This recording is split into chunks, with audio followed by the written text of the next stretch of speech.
Les sujets du jour de la revue fiduciaire. Premier sujet de notre JT. Réutilisation de bases de données personnelles, les bonnes pratiques énoncées par la CNIL. Les informations contenues dans les bases de données en libre accès peuvent être réutilisées par les entreprises à des fins de prospection commerciale, de recherche ou même de développement de l'intelligence artificielle.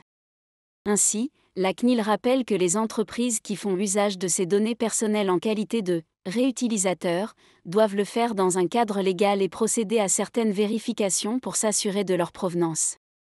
En effet, au même titre que les personnes qui mettent en ligne les bases de données, celles qui les réutilisent doivent également respecter les règles du Règlement général sur la protection des données, RGPD. En plus des sanctions au titre du RGPD, le réutilisateur peut voir sa responsabilité pénale engagée, par exemple, pour délit de recel si les informations réutilisées ou leur source s'avéraient illégales. Afin de ne pas tomber dans l'illégalité, la CNIL énumère plusieurs éléments qui doivent faire l'objet de vérification de la part du réutilisateur des données.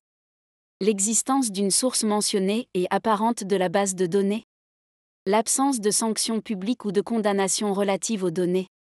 L'origine suffisamment documentée des données pour ôter tout doute flagrant quant à la licéité de la base.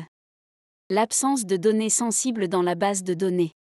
La CNIL recommande donc aux réutilisateurs de proposer la conclusion d'un contrat avec le détenteur initial de la base de données. Cet accord pourra contenir tous les points de vérification évoqués ci-dessus, voire des garanties, afin que le réutilisateur puisse s'assurer de la licéité et de la légalité de l'origine ainsi que de la réutilisation des données personnelles.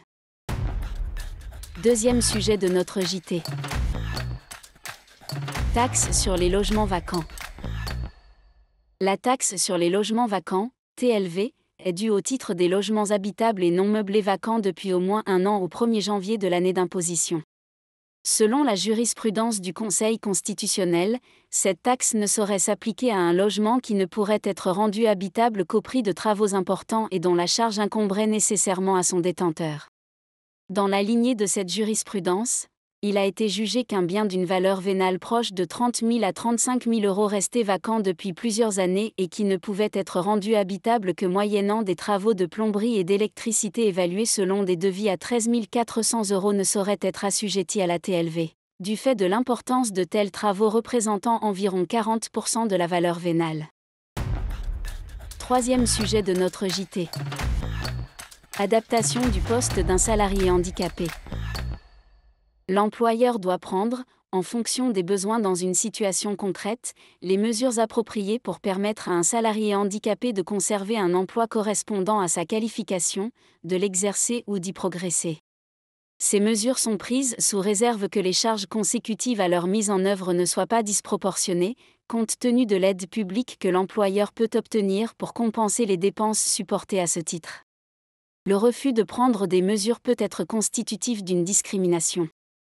Dans une décision du 8 janvier 2025, la Cour de cassation rejette néanmoins l'existence de toute discrimination d'un employeur à l'égard d'un salarié handicapé après avoir relevé que pendant 7 ans, cet employeur a constamment adapté le poste de travail du salarié à son handicap en prenant en compte les prescriptions du médecin du travail et en mettant en place un suivi tous les 2 mois de sa situation par ce médecin.